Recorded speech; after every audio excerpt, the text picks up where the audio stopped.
Imagine this, your 9 to 5 doesn't involve emails, or coffee breaks, or pretending to look busy. It involves swinging a giant axe at someone's neck while the whole town watches. Welcome to your new job, medieval executioner. Forget dental, forget retirement. Your benefits package is free beer from terrified villagers, the occasional bribe, and a reputation so cursed even your shadow has trouble finding friends. You don't just punch in, you drag condemned criminals, sharpen blades, and hope today isn't the day your hand slips and the crowd turns on you. In modern life, being hated might mean a few nasty comments on Twitter. Back then, being hated meant pitchforks, curses, and rotting food thrown at your head. You're feared, loathed, but absolutely essential. Someone has to keep the system running, and unfortunately, that someone is you. So, ready to step into the gallows? Good, let's start with the perks of your new career. 1. Congratulations, you're hired.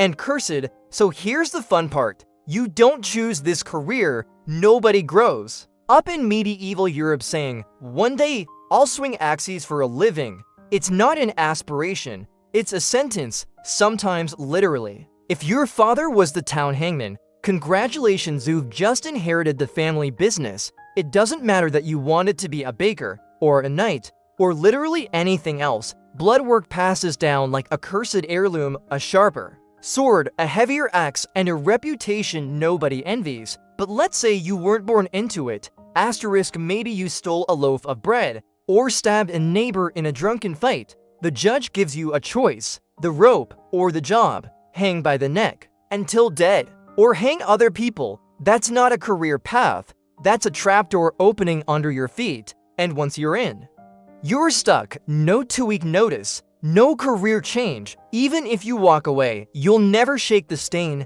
The church calls you unclean, your neighbors cross themselves when you pass, children whisper your name like you're a monster under the bed. Here's the kicker, you're not just cursed in life, your reputation follows you in death. Some priests refuse to bury executioners on holy ground because clearly sending murderers, thieves, and warlords into the afterlife is fine, but God draws the line at the guy who carried out the sentence. You wear the hood today, but tomorrow, you might be under it and no one will mourn. 2. The lonely life of the town's most hated man.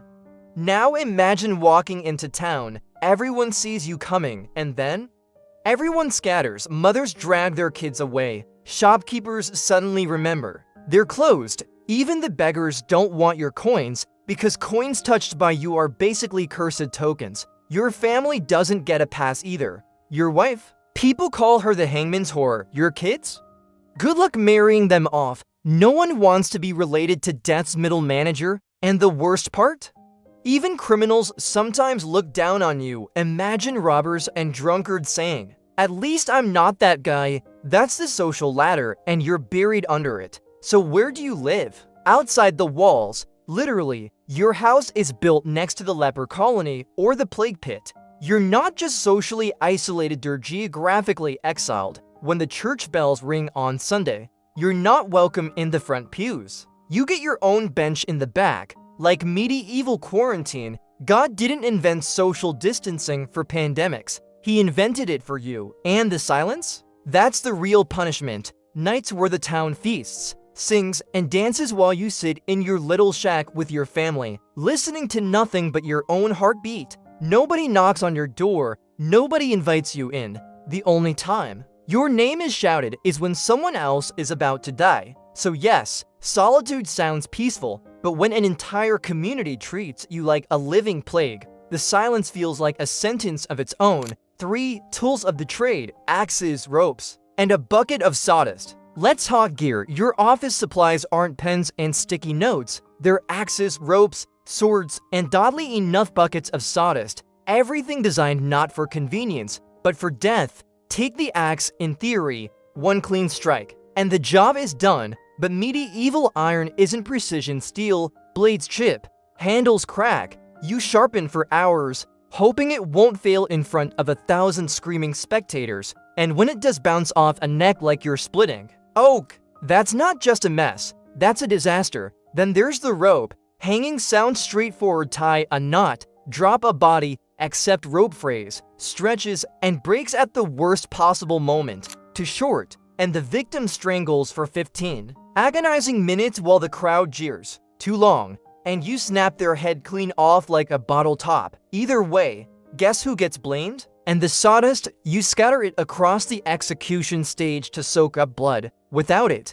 the square turns into a sticky, ankle-deep swamp of gore. Imagine trying to mop up after a slaughterhouse except the entire town is watching, nobody claps. For the cleanup crew, your toolkit is unreliable and failure isn't private. It happens in front of merchants, priests, and wide-eyed children. One bat swing, one snapped rope, and the whisper start. The hangman's cursed, no. Pressure, right? Except every job is life or death. For them, sure, but for you.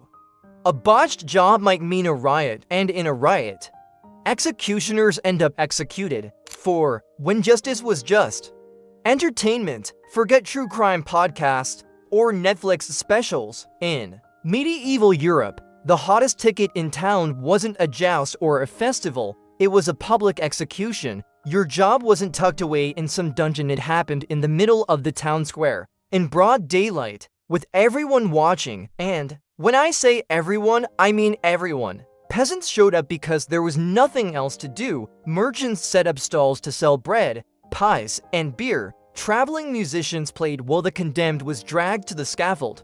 Parents brought their kids for what they called a moral lesson and what we now call childhood trauma. Some towns even gave students the day off school because apparently seeing someone's head come off was as educational as Latin grammar. And you? You weren't just the executioner. You were the star performer. People didn't come to watch justice. They came to watch you. One clean strike, and the crowd might nod in approval, but slip up even once and the atmosphere turned hostile. Fast, imagine a football crowd booing, except instead of popcorn, they're throwing stones. And instead of chanting insults, they're calling for your death. Executions weren't meant to be quick either. Sometimes the sentence required you to stretch things out, burning, boiling, breaking on the wheel. The longer it went on, the happier the crowd seemed. For them, this was theater. For you, it was a nightmare. The condemned weren't the only ones on display. You were too, and every mistake stuck to you like a curse. There were no encores, no applause, no retirement parties, just the endless rhythm of death as entertainment,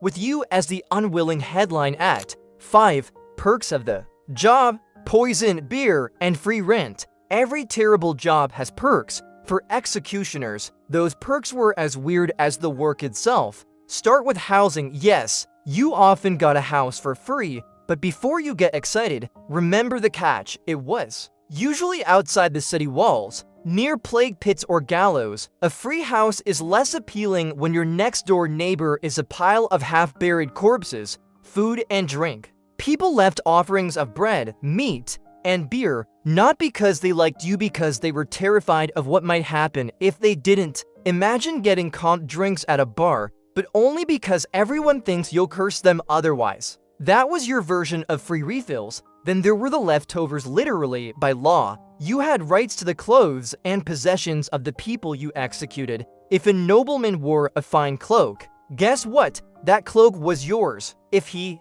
had boots or a purse of coins, those too. Morbid?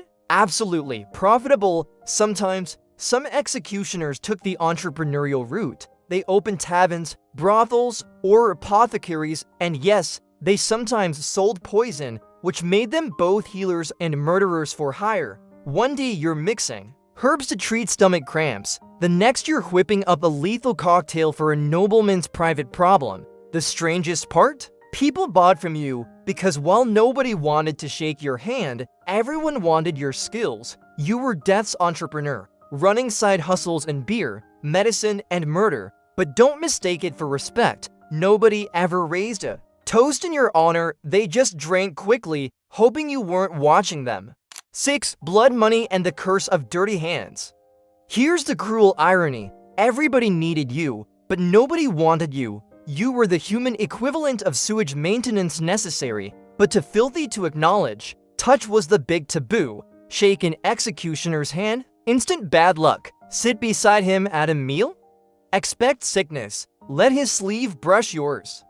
That stain followed you for life. People whispered that executioners were spiritually contaminated, polluted by the blood they spilled. Some even believed you carried demons in your shadow, and the church wasn't kinder. Priests might refuse you communion, treating you like a walking sin. Some towns barred you from entering certain holy spaces entirely. Imagine being hired by the same authorities, who then declared your soul unclean. You were their tool, but also their outcast. What made it worse was the hypocrisy. Villagers spat in your direction, cursed you, and taught their kids to cross themselves when you passed. But when someone was sentenced, they dragged the condemned straight to your door. Everyone condemned your work, but everyone demanded your services. It's like being the plumber who unclogs the pipes, but nobody will let inside the house. You keep society running, but society pretends you don't exist. And when you finally die, there's no redemption. People didn't pray for your soul. Some priests refused to bury you in consecrated ground because spilling blood for the law apparently counted as worse than committing the crimes that got people killed in the first place. You didn't just live with blood on your hands, you carried it into the afterlife. And that stain? Nobody washed it away. 7. Botched jobs. When you failed, you really failed. Your job is stressful enough when everything goes according to plan, but in execution, things rarely go according to plan. Picture it. The crowd gathers, packed shoulder to shoulder in the town square, children on their father's shoulders, vendors selling ale, priests standing by to say prayers. The condemned kneels, trembling, waiting for the end. You step forward, raise your axe, and miss. Not a clean cut, not even close. The blade bites shallow, leaving the victim screaming, blood pouring, the crowd shrieking. And now you're hacking again and again, sometimes 5, 6, even 10 blows before the body finally falls still. You can feel the crowd's horror turning to rage, all of it directed at you. Hangings aren't safer, get the rope length wrong. And the condemned spends 15 minutes strangling while their face turns purple. Too much slack, and you snap their head clean off in front of the children. There's no middle ground. Either you deliver a merciful death or an absolute spectacle, and both outcomes rest entirely on your shoulders. When you mess up, the crowd doesn't pity the victim. They don't shrug and say, well, accidents happen. No, they blame you. And sometimes they don't just blame you, they punish you. There are accounts of botched executioners being beaten by mobs. In rare cases, the authorities even turned the tables and executed the executioner. That's workplace accountability, medieval style, and the worst part, you always knew it could happen. Every swing of the axe, every knot you tied in the rope, every blade you sharpened, there was a voice in your head saying, don't screw this up, don't screw this up, because in your profession, failure didn't just ruin your reputation, it could ruin your life. 8. The Grim Reaper retires. So how does this nightmare job end? Spoiler, it doesn't end well. Most executioners didn't live long, happy lives. The work wore on you in ways that went beyond the physical. You weren't just swinging blades, you were carrying the weight of every scream, every curse, every face that begged for mercy before you silenced it. Many drank themselves to death. Others slipped into madness, tormented by the ghosts of their work. Some just died young, as if the job itself was slowly eating them alive. And retirement. Forget it. Even if you managed to hang up the hood, society never let you. You could stop swinging axes, but you'd still be the hangman. Neighbors remembered, priests remembered, children remembered. Your family inherited the stain too. Sons were often forced to pick up where you left off, turning execution into a hereditary curse. Daughters married into the same stigma. With everyone whispering about the blood family, a few executioners tried to escape, running to new towns, changing their names, but reputations travel faster than feet. You can't outrun a job written in blood, and when you finally die, don't expect peace. Many executioners were buried outside consecrated ground, as if their sins clung to them even in death. Graves went unmarked, unblessed, sometimes vandalized. Once cursed, always cursed. That's the final irony. You weren't the executioner. The job was. You didn't kill it. It killed you. And even after you're gone, the shadow of the hood lingers. waiting for the next unlucky soul to inherit it. 9. Even death couldn't free you. You'd think death would finally close the book on your career. You'd think all the blood, all the screams, all the curses hurled at you would be buried with your body. Wrong. Death didn't free you, it locked you in place forever. Christian. Burial was often denied to executioners. The church wanted nothing to do with you. Your body might be dumped in unconsecrated ground, outside the cemetery walls, like garbage. If you were buried at all, your grave was marked with shame, sometimes vandalized by locals who smashed the stones or spat on the dirt. Even in death, people wanted to remind you what you were: not a neighbor, not a soul, but a contaminant. And the fear didn't stop at your corpse. Legends grew that executioners' ghosts wandered forever, cursed to roam the earth for spilling too much blood. People avoided the paths near your grave. Some whispered that your spirit lurked in the gallows wood, sharpening phantom blades, still practicing a job you could never resign from. You weren't just haunted, you were the haunting. Your descendants carried the curse. 2 sons were forced to take up the axe, whether they wanted to or not. Daughters grew up under the same shadow. Their marriages tainted by the family name. Grandchildren still got the stares, the whispers, the quiet reminder that their bloodline was permanently stained. Compare that to modern jobs. Nobody glares at your grandkids because you once worked in HR or ran a call center. But if you were an executioner, your family carried that mark for generations.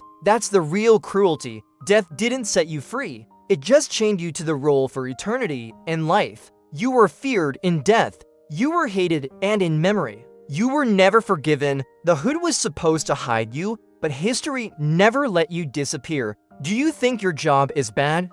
Try being the medieval hangman. Like, subscribe, and hit the bell for more dark history. Share this with a friend. Drop your thoughts in the comments and stick around because the gallows aren't empty yet.